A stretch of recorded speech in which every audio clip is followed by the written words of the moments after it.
Yona. Asazi ukuthi yini efunwa kuwo Mshuluzi. Kuthiwa boshelwane. Kwathi boshwe iminyaka. Niboshelwa izwe. Manje uma-ke sekufanele ukuthi-ke ngabe uyabonga manje. Akusafiki kuleso sikhathi sokuthi ubonge. Usebenzile. Akusafiki kuleso sikhathi. Isigaba ekufuka kuso sokuthi uyoboshwa. Asazi ukuthi ngabe kwenze njani. Sesiyayibona lento nathi.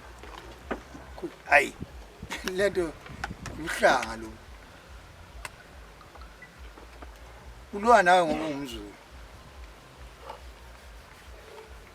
Asithandi ke nathi uyoboshwa. Usukhulile. Kufanele uhlala ekhaya noma wakho nezingane zakho. Hayi uyohlala ngale kwekhiye. Cha impela lento yakho Mshuluzi ayisiphathi kahle thina. Ngoba athi umongameli. Phambilini ungqongqoshe ondini. Usebenza imisebenzi nje ephakeme. Asazi namhlanje ukuthi ivuka philando. Elete lokhu kulandele. Ngoba sizinduna nje thina. Usebuthweni lethu.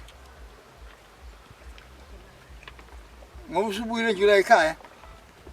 Wasesi umongameli. Uyinsizwa nje yakwaZuma.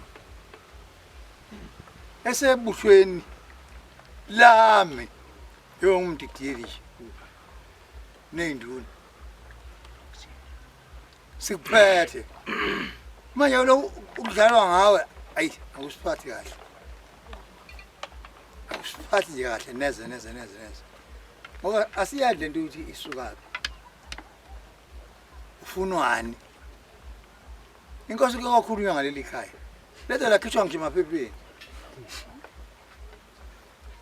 Hawu. Yini lo mntana omuntu owazala ubaba nomama naye njengathi. Uhlushelwane. Manje ke sithi ke thina umkhonto uyozenzela. Khuzake. Benine moyeni umgwaqwa wey yozake. Umkhonto usiyosala uzenzela.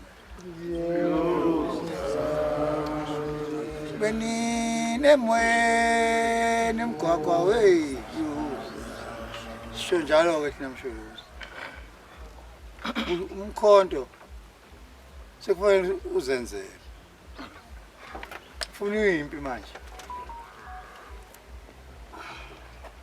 Angazi ngizothethelana nazo ezinye induna. Nampo makhanya nangu nonjoma.